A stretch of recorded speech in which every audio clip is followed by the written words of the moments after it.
Okay, let's look at that third tutorial relating electric concepts. And you can find a copy of this at the MAC site. This was not in the published version of the tutorials. This is one that is a handout that you have access to. So I'm going to go ahead and share my screen. And you should be seeing the first page of the tutorial. And it says, last week in lecture, we discussed the electric field near a large sheet of charge, for example, charged paint spread evenly on a sheet of cellophane. Now suppose that same amount of charge is placed on a thin conducting plate. So we're going to be talking about sheets. That's a non-conductor like cellophane that we've painted the charge on, and a plate of metal that has thickness. Each side of the plate has the same area as the sheet. A portion of the plate is shown magnified at the right. So how does the charge density on one side of the plate compare to the charge density sigma naught on the single sheet of charge? Well, last day, we said if we had that sigma naught all smeared on that cellophane, that we would get an E field on either side equal to sigma naught over 2 epsilon naught. And it would be going away from the sheet if we had a positive sigma.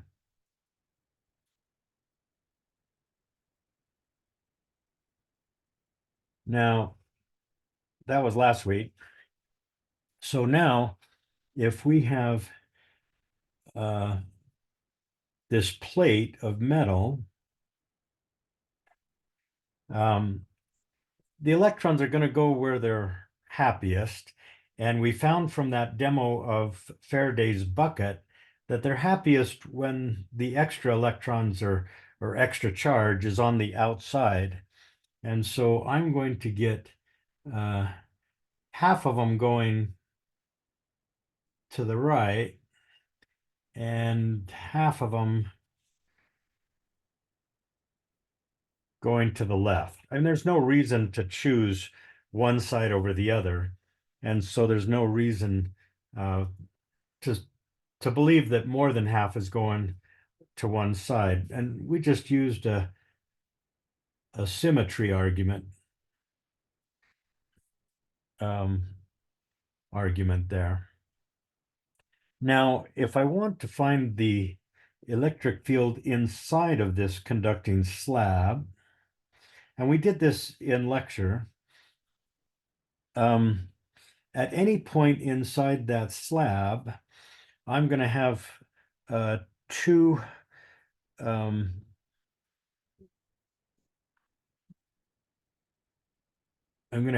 contributions. Now, let's color code this. And so I would have sigma naught over 2 here and sigma naught over 2 there. And let's say that sigma naught is negative. We dumped a whole bunch of electrons on there. Well, I'm going to get a contribution toward the pencil side, and that's going to be the charge density, sigma naught over 2 epsilon naught. And then I'm going to get a contribution this way towards this left-hand side. That's going to be the charge density, again divided by 2 epsilon naught. And when I add those up, my E total is going to be 0 inside the conductor.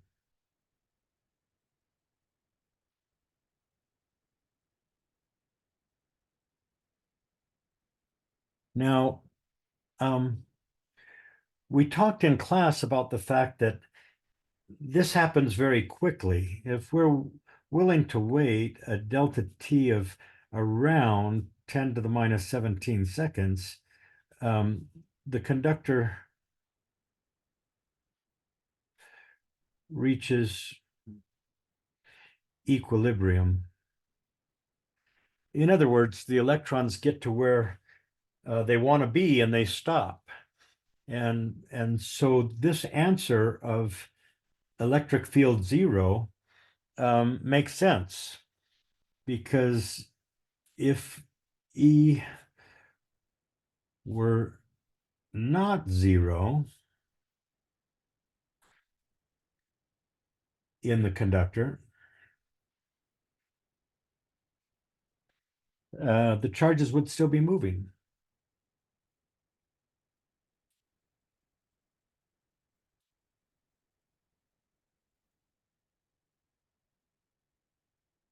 You remember that in a conductor, those outer electrons are free to just flow wherever they want to go. And that's also going to be true of the extra electrons that I throw onto that slab of metal. And so if there was an electric field in that metal, in the region where the electrons are free to move, that'd still be moving. That'd still be moving. Now, if we look for the electric field outside that conducting slab, again, I'm going to use different colors. I'd have sigma naught over 2 here and sigma naught over 2 here.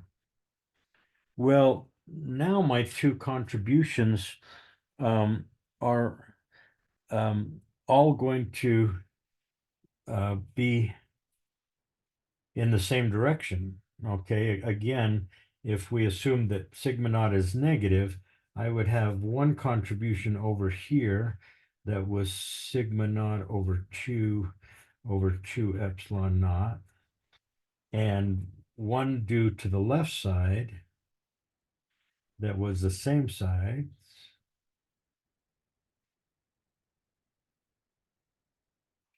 And when I add those together, what I get is sigma naught over 2 epsilon naught.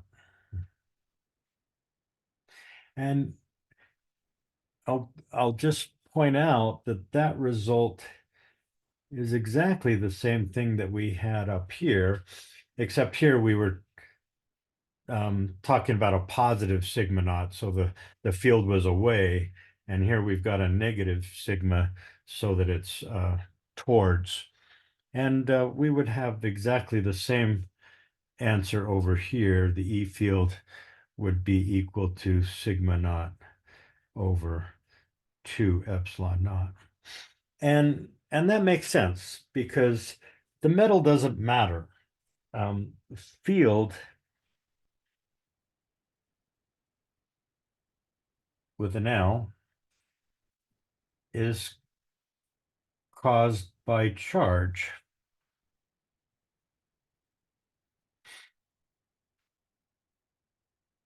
Not metal. And so that metal's just holding the charge.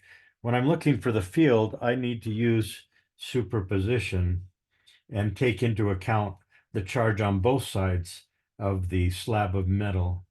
So I must use superposition. Okay. How do the fields on the left and the right of the sheet from lecture compared to the fields on the left and the right of the plate? And they are the same in both cases.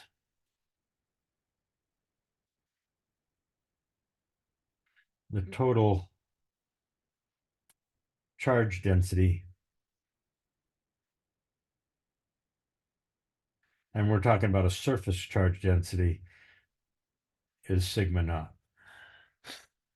Okay. Well, that's page 1 of the tutorial. Now, on page 2, we are asked to consider two metal plates. And this second plate is going to have equal and opposite charge. So one's going to be charged negatively, one's going to be charged positively.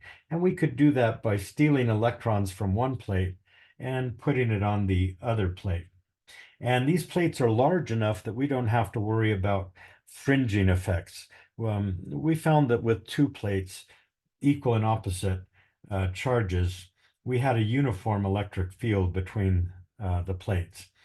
Now, in this first exercise, there are three possible configurations of the charge that are suggested. And we want to use what we just learned to figure out which of these three is the truth. And what we just learned is that in nature, if we're willing to wait that tiny amount of time, the electric field inside the metal slab has to be zero. So what we're going to do is we're going to look to see which of these configurations satisfies that condition. And I'm going to do that with a little bit of help from PowerPoint. This time I'm going to go here. Now, we found last day that the electric field inside a metal has to be zero, and also that it has to come in at 90 degrees to the surface of the metal. Because if it didn't, if there were a component of the electric field tangent to the surface, well, electrons are free to flow along the surface and they would be still moving. And so we know that it has to come in at 90 degrees. Now, we're going to try to see which of these cases is the truth. And we're going to start by looking at this middle case B, where we just kind of evenly divide the charge both on the inside and the outside. Now, what you see there is that I have four, count them, 1, 2, 3, 4 sheets of charge. And so what we're going to do is we're going to, first of all, look outside on the left of these plates and add up all the contributions. And I'm going to consider the negative sheet on the far left, sheet 1. And then the next one to the right is going to be sheet 2. And then the positive sheet on the inside is going to be sheet 3. The positive sheet on the outside of the plate, sheet 4. So 1, 2, 3, 4. And I'm going to look at the contributions. Well, sheet 1 is going to give me a contribution towards the negative sheet. Sheet 2 is going to give me a contribution towards the negative sheet. Sheet 3 is going to give me a contribution away from the positive sheet. And remember, distance doesn't matter. So all of these contributions are the same size. And then sheet 4 gives me a contribution away from the positive sheet. So I get electric field 0 out there, which is what we know happens. But that's not the important location to look at. We want to, first of all, we want to really look inside the metal. Now, if I look inside the metal with this configuration of charge, sheet 1 gives me something towards the negative, but that's to the left rather than to the right. Sheet 2 still gives me a contribution to the right, and sheets 3 and 4 each give me a contribution to the left. And so you see that with all of those contributions being the same size, that doesn't give me 0. I've got 3 contributions to the left and only 1 to the right. And so that does not equal 0. And so that cannot be the truth. So let's go to case C, where all of the charge is on the inside. And I hope that your gut told you that this was the truth just from the beginning, because that negative charge wants to be near that positive charge. And so they're going to swim to be as close to each other as possible. But let's prove it. if I look at that location to the left of the plates, now I've only got a negative sheet and a positive sheet. My contribution due to the negative sheet is to the right, contribution to the positive sheet is to the left, and that gives me 0. But again, what I care about is inside the metal. That's where it really has to be 0. And here I do have a contribution from the negative sheet that's to the right towards the negative sheet, a contribution from the positive that's to the left. And so I get 0, which is what I wanted, what I needed. That's what nature insists on. Now, if I look anywhere between the plates, those two contributions, the one due to the negative sheet and the one due to the positive sheet, are both to the left, towards the negative and away from the positive. And given the size of those contributions, well, I got half an apple pie and half an apple pie. That's just going to be a whole apple pie. And that's the formula that we presented last week between two sheets. Okay, so it turns out that C is the correct answer. Now I'm going to go back to the tutorial and sketch field lines between the sheets here. To show a uniform electric field, I'm going to want field lines that are perpendicular to the plates and evenly spaced. And you know that I can't draw. Clearly, I can't draw perpendicular lines, but I'm doing my best. Okay. I'm an old man. Give me a break. Okay. Now, now that we've got that taken care of, let's go to part 2 of this tutorial. We have this charge again on the inside of the plates, negative on one side and positive on the other. And you know that electric field lines are born on positive charge and die on negative charge. So those field lines are going to go to the left, from the positive charge to the negative charge. And they would be evenly spaced, as we mentioned on the previous page. Whoops. Sorry. Those are straight lines, people. Who are you going to believe, me or your lying eyes? So how does the electric field at points 1 compared to that at 2, 3, and 4? Well, it's the same. It's uniform between the plates.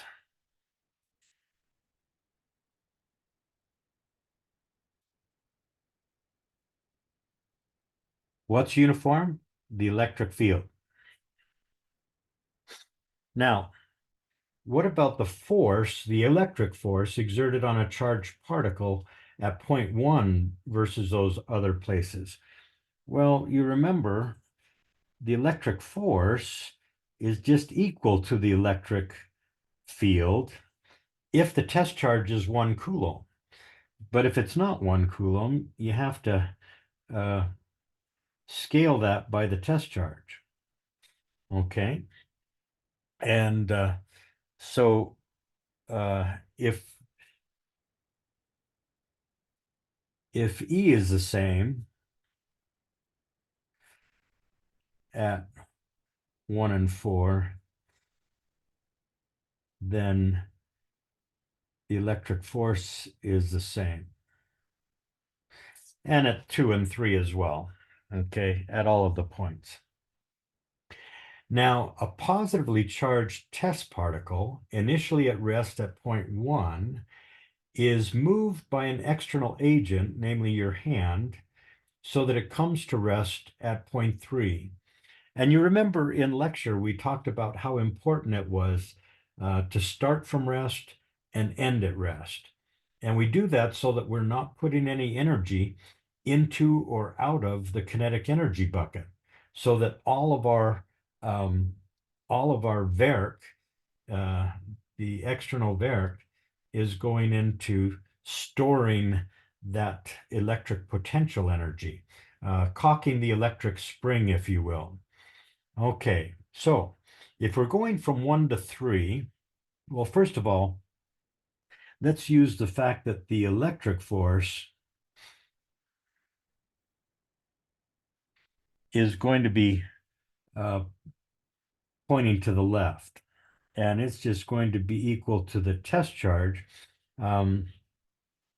Later on, we call the test charge Q0. So I'm going to start that now and say that's my test charge, and that's my electric field, and that's Q0 there. And that means if I'm going to push this from 1 to 3 at a slow constant velocity, I'm going to need to push this way.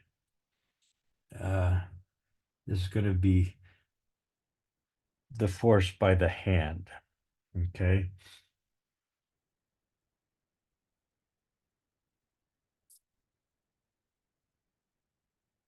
Now the Verk external is going to be positive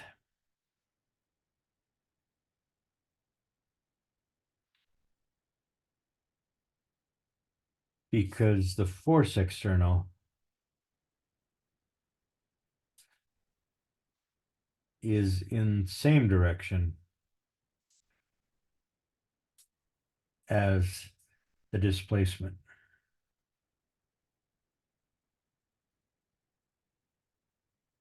Okay. Now,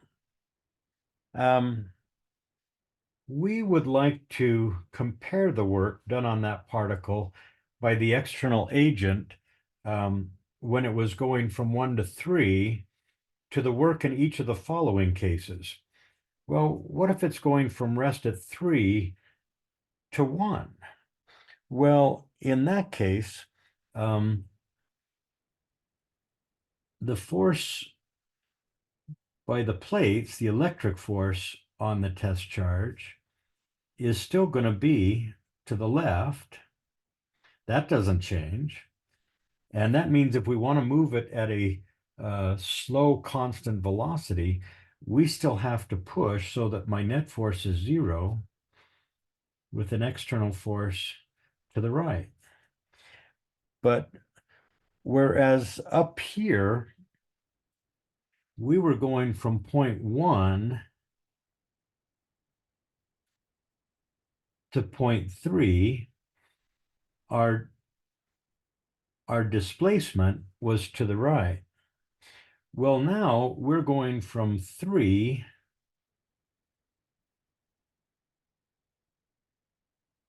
to 1. And so my displacement now is opposite my force. And so the Verk external would have the same magnitude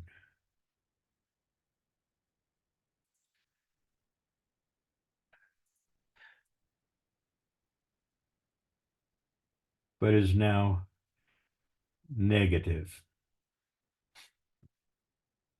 Now, what if we were to move it from 1 to 4? Well, from 1 to 4,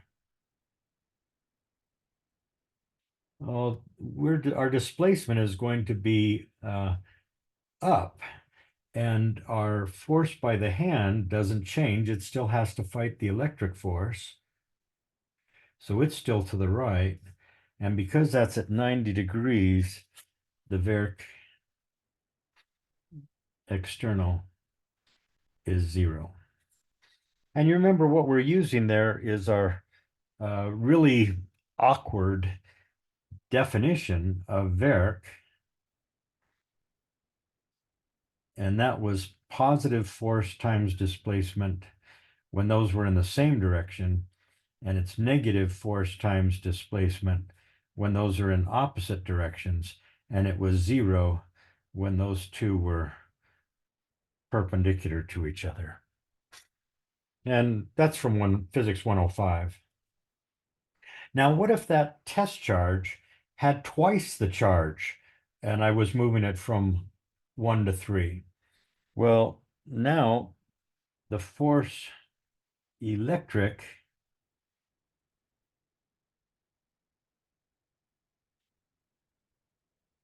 would be twice.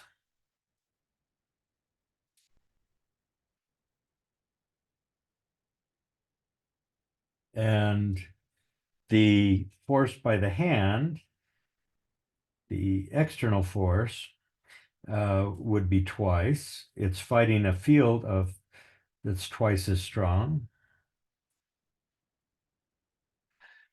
And that means the Verk external would be twice what it was before.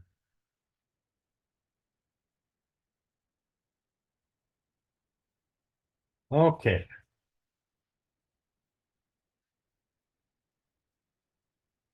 So let's write an equation for the amount of work that must be done, Verk, that must be done on a particle of charge Q0 to move it from rest on the negatively charged plate to rest on the positive plate. Your expression should be in terms of the electric field between the plates, E, and the distance between the plates, D. And we should also use Newton's second law. Well, we know that the force electric by the plates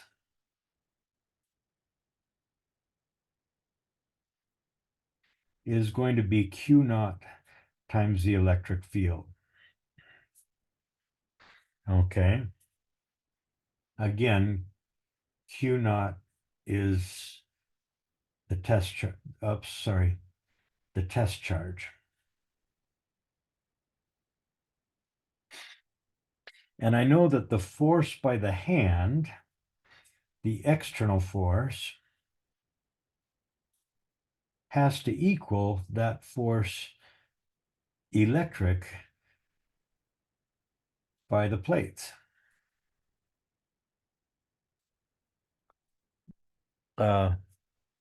Which has to equal Q naught E.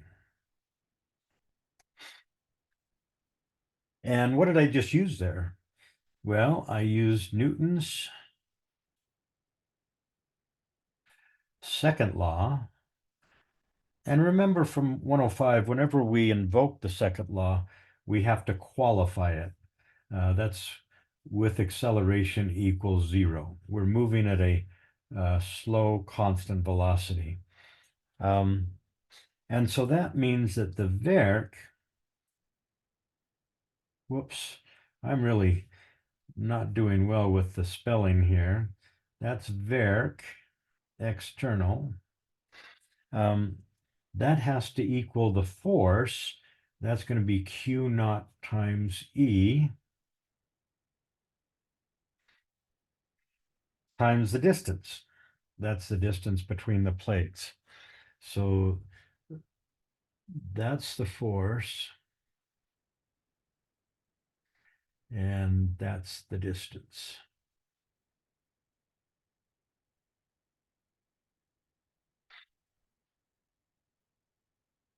Okay, well, what if the charge of the particle were not Q naught, but it was 1.7 times Q naught? So the Verk, we would see from this equation up here, it would increase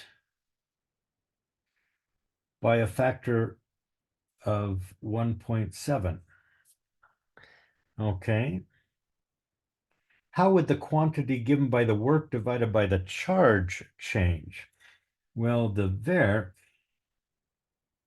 divided by the test charge is now just going to be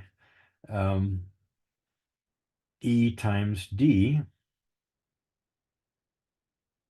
And that's going to be independent of the test charge. Now that quantity, Verk divided by the test charge, we call the electric voltage difference, delta V, between the negative and the positive plates. Does this quantity depend on the magnitude of the charge of the test particle that's being used to measure it?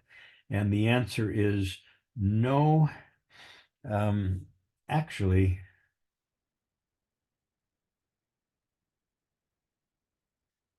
heck no.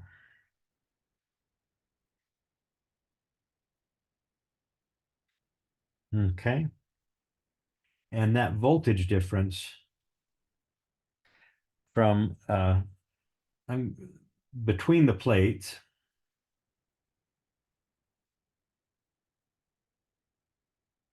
and I'm often going to write that this way, from the negative plate to the positive plate. Okay, that's going to be the electric field strength times the distance from the negative plate to the positive plate.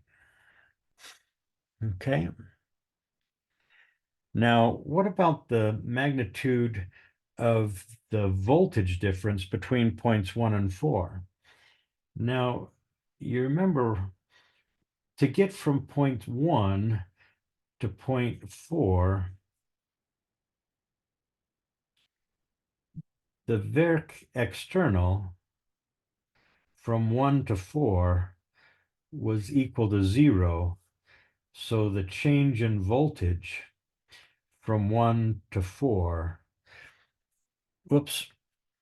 is going to equal 0. Okay. Well,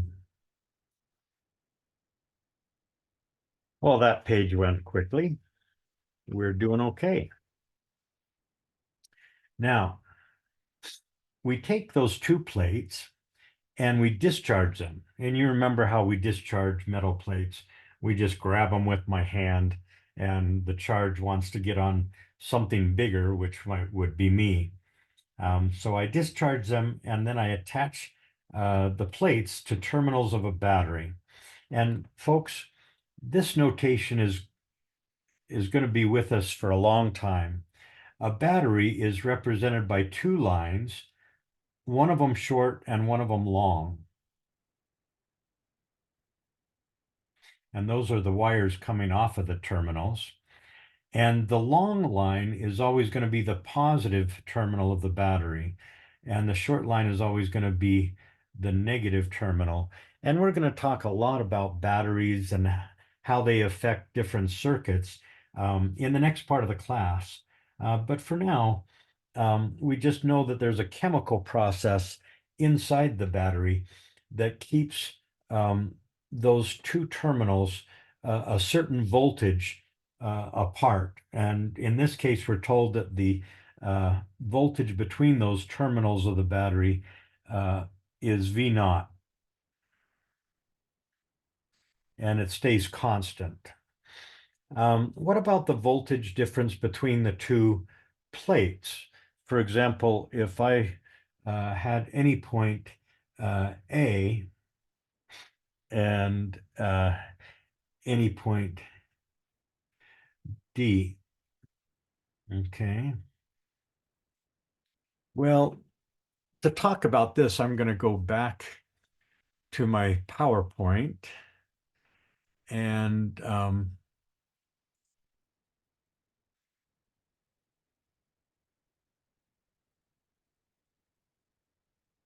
we first of all recognize that the voltage difference between any two addresses, A and B here, is completely independent of path. if I go from A to B, I'm going to have to do a certain amount of positive Verc, and that's going to be equal to the force that I have to push times the distance. Or as we learned in our previous page, the change in voltage from A to B is just going to be the electric field between the plates times that distance from A to B. Now, if instead I had gone this direction, well, we just learned that going that way has zero change in voltage because you don't have to do any work. You're pushing on that test charge that you're moving to the right, and you're moving it up, and those are perpendicular to each other. Now, if I move my test charge that way, I have to do positive Verc, and so my change in voltage is going to be positive. And then I can do zero Verc, and then some more positive Verc, and then zero Verc. And you see that those two paths, the two parts of the path that are horizontal, well, they add up to that path there. And since the electric field is the same along those paths and the total distance traveled to the right is the same, the change in voltage is going to be exactly the same whether I take the direct path from A to B or whether I take the more wandering path from A to B. And that tells us that Bill Cosby's dad was lying when he said that he had to walk to school and back in the snow uphill both ways. Just like in a gravitational problem, if you're going uphill to school, you got to go downhill to come home. And the same thing is true. If I look at a path that starts at A and first of all goes up and around to B and then comes back to A on the more direct path, my total voltage difference along that path has to be zero. And so whatever I increase along one of the paths, I have to decrease along the other path. Oh, and we learned later that it wasn't just Bill Cosby's dad that was lying. It was Bill Cosby as well. Okay, so let's go back to the question in the tutorial, and that is, if I have a 6-volt battery hooked up to those metal plates, what's going to be the voltage difference between the negative plate and the positive plate there? Well, again, the voltage is independent of path, whether I go this direct path straight across, or let's take another path. What if I go through the metal slab on the left and through the metal wires, the metal wire that's connected to the negative terminal of the battery? Well, along that path, I'm inside a conductor all the way. And what's the electric field inside a conductor?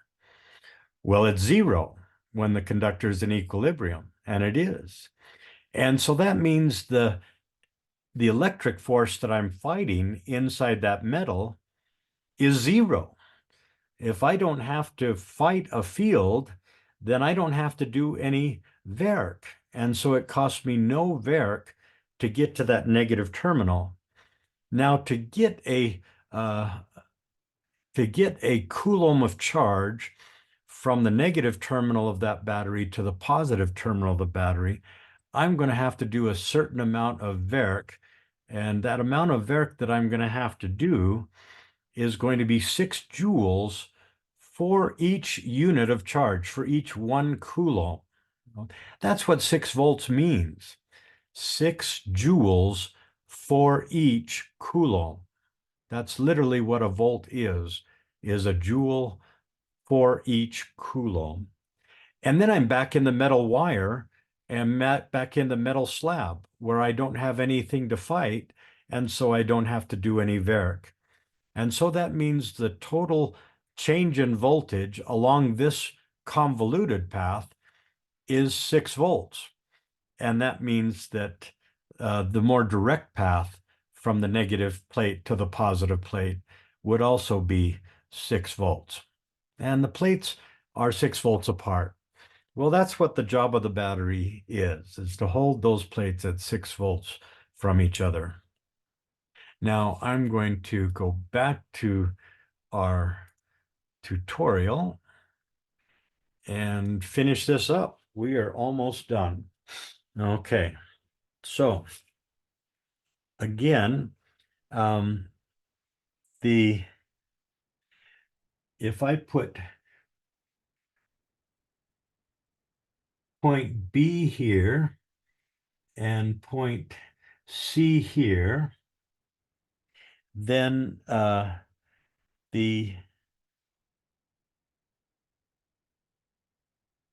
can show that the delta V from A to D is just V naught. And the reasoning is that the delta V from A to B is 0, and the delta V from C to D is 0. Okay, and that means that the only change in voltage is from B to C. Okay, now if we want to write an expression for the amount of work, Verk, required to move a particle of charge Q naught from the plate on the left to the plate on the right, well, that Verk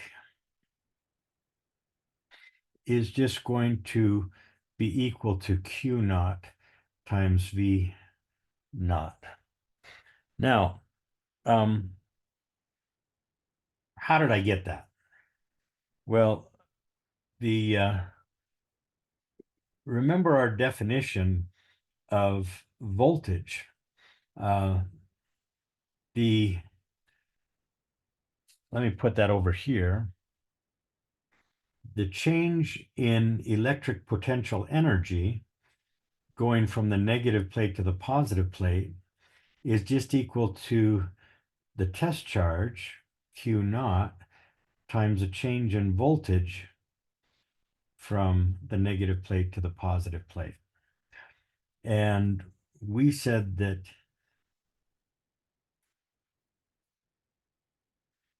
that change in voltage from the negative plate to the positive plate was Q naught. Now, why does the Verk equal the change in electric potential energy? Well, you remember, Verk changes total energy, and that's going to be change in kinetic energy plus change in electric potential energy. But remember, we're moving from rest to rest, from rest at the negative plate to rest at the positive plate. So this change in kinetic energy is 0. So the Verk is just going to be equal to the change in electric potential energy, which is Q naught times V naught. So the electric field between the plates, let's see, the voltage, start over. The voltage between the plates, the voltage difference between the plates is V naught, and that's equal to E times D. And so that means that the magnitude of E is going to be given by that voltage difference, the battery voltage, divided by the distance. Okay, now we're almost done. This next page and a half is going to be key in helping you do the tutorial homework. This is what you need, along with examples 4 and 5 in chapter 17 to do your homework, tutorial homework. And so you really want to pay attention to these parts here. We're going to consider 2 different cases. One case we're going to call the insulated case, because we charge up these plates and then we insulate them from the outer universe. Once I put this positive charge on this plate and this negative charge on that plate, it's stuck. It's not going anywhere. I've removed the battery. There's no path to get from one side to the other. Now, on the next page, we're going to treat the other flavor of charged plates, and that's where we leave the battery connected to the plates. And we're going to find that those two configurations act very, very differently. So let's first of all consider what we call the insulated case.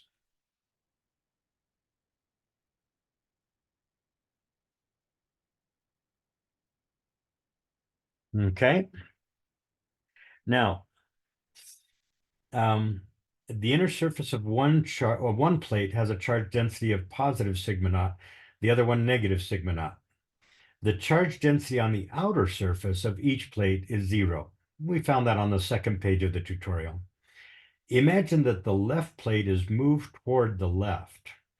Okay, so I move this plate a little bit. Whoops, left is the other way, right? Okay. Imagine that the right plate is moved towards the left. Okay, I knew they were getting closer. I just don't have my right and left right. Okay, I'm moving that a little bit that way. Well, what's going to change and what's not going to change? Well, the charge density can't change.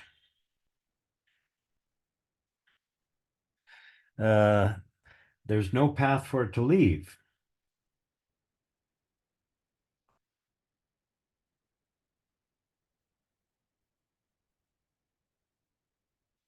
Okay, charge is isolated. Sometimes we call this the isolated case, sometimes we call it the insulated case. I'll write both of those there. Isolated. Okay. Now, what about the electric field between those plates?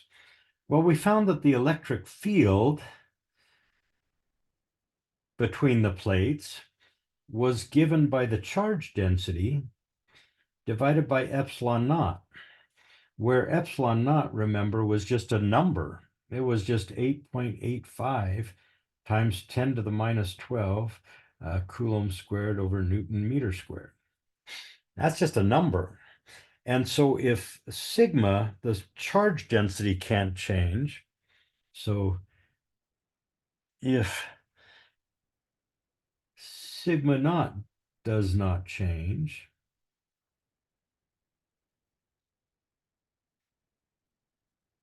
then the electric field does not change.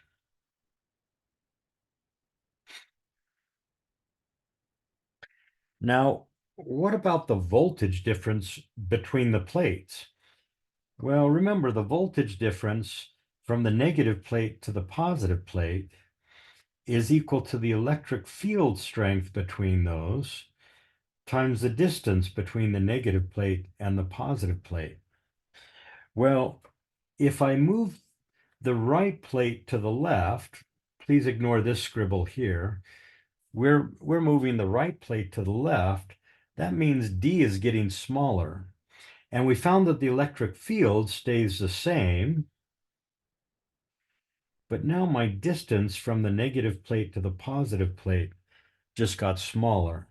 And so that means that my voltage between the plates just got smaller. Okay. E remains constant.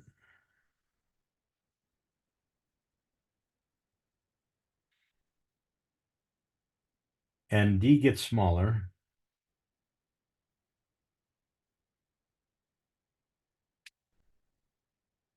So delta V gets smaller. And always remind yourself what delta V represents, what it is at a gut level. If I were to reach into my pocket and pull out 1 coulomb, and then I tried to push that coulomb from the negative plate to the positive plate, fighting the electric field as I go, how much Verk would I have to do to bring it from rest to rest, from the negative plate to the positive plate? Well, if the field that I'm fighting doesn't change, the force that I have to push with doesn't change. But if the distance gets smaller, then I don't have to push for as far. So I do less Verk. Well, that Verk is what the voltage difference is. How much Verk I have to do on plus 1 coulomb. Okay, so let's go to the last page of this 6-page tutorial. Write an expression for the electric field between the plates and for the voltage difference between the plates in terms of just sigma naught and D. Well, we know what those are. The electric field is sigma naught over epsilon naught, and that means that the change in voltage from the negative plate to the positive plate, which is by the ED equation, E times D, well, that's just going to be sigma naught over epsilon naught times D. Okay. Are your expressions consistent with your descriptions in part I above? Well, yes. E stays the same. And but delta V gets smaller. Again, because sigma naught is constant. It can't go anywhere. Okay, that's the one flavor of charge plates. There's only 2 flavors. The second flavor is we hook up the battery and leave it connected. We first of all discharge the plates and then we connect it to the battery. And again, we imagine that the right plate is moved a little bit to the left. Okay. Well, what happens when we move that right plate to the left? What changes and what doesn't change? Well, we found that the voltage difference between the plates from the negative plate to the positive plate is equal to the battery voltage, V naught.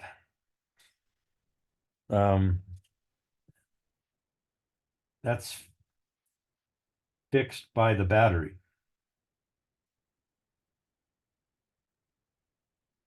Now you see right away that that's very different than what we saw with the isolated or insulated plate situation. Moving those plates closer together changed the voltage between the plates. Here, the battery says, you know, if I'm a 6-volt battery, the voltage between the negative plate and the positive plate, the voltage difference has to be 6 volts, come heck or high water. Now that means that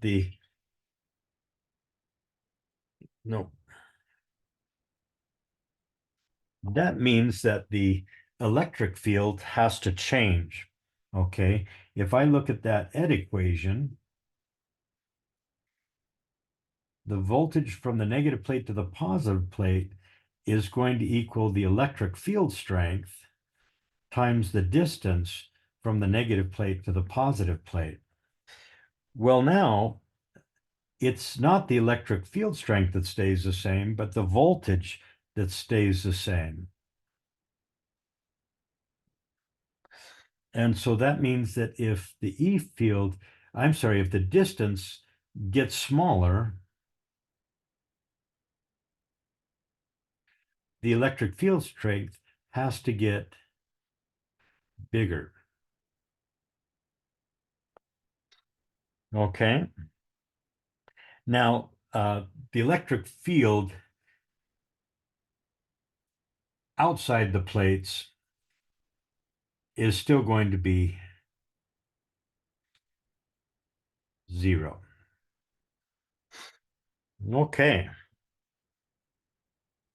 So let me go down here and write that in a way that's more visual.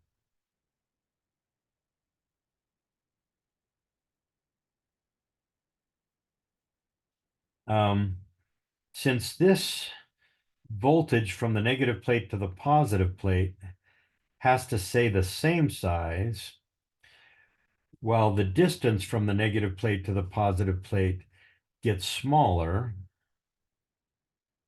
that means the electric field strength between the plates has to get bigger. Okay? Is that speaking to your soul? Well, now we're asked about the charge density on the plates. Well, again, the electric field strength between two charged plates equal and opposite is always going to be the sigma on the plates divided by epsilon naught. If E gets stronger,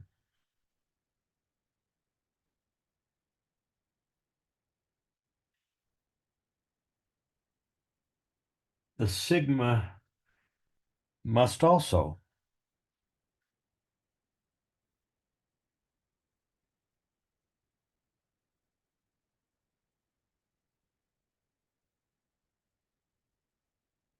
Okay, has to get bigger. Well, how does that happen?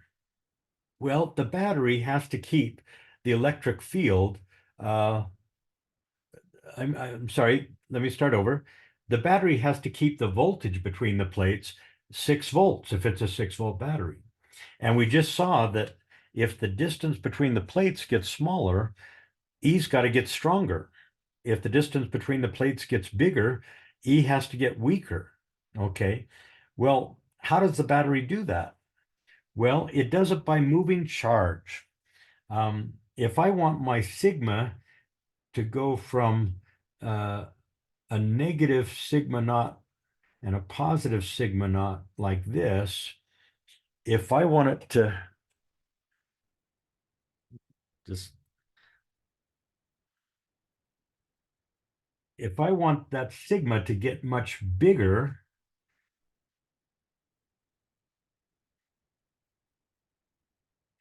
I'm going to have to move charge. I'm going to have to steal a bunch of electrons off of the positive plate and dump it onto the negative plate. If I were to put a little light bulb right here, while I was moving the plates closer together, that light bulb would light up because electrons would be flowing from the positive plate to the negative plate to give me a stronger electric field between the plates. And then when I got the plates close together and stopped the movement, the bulb would go out. If I moved the plates further apart, again, the light would turn on because now electrons would be going the other way, going back to the positive plate. Now, my expressions for the charge density on the inside of the plates and the electric field between the plates in terms of V naught and D, well, if V naught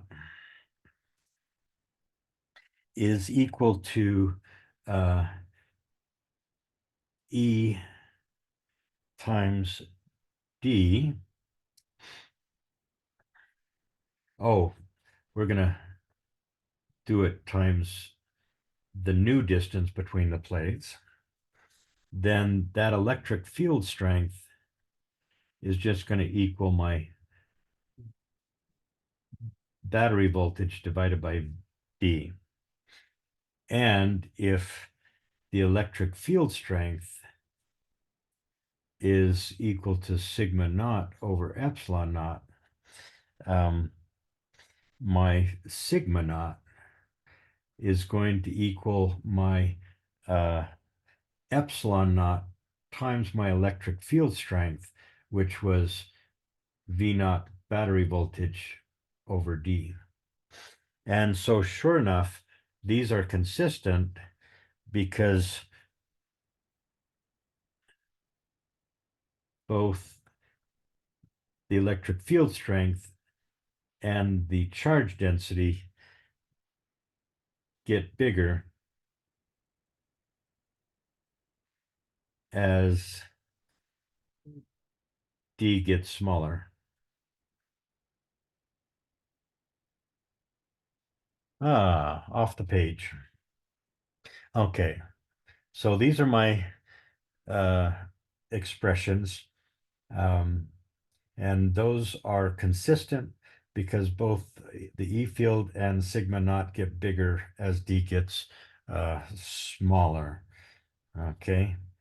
And I'm sorry for the interruption. My phone was going off while I was recording that. Well, that's the end of the tutorial. Again, I will post those at both the YouTube channel and at Teams.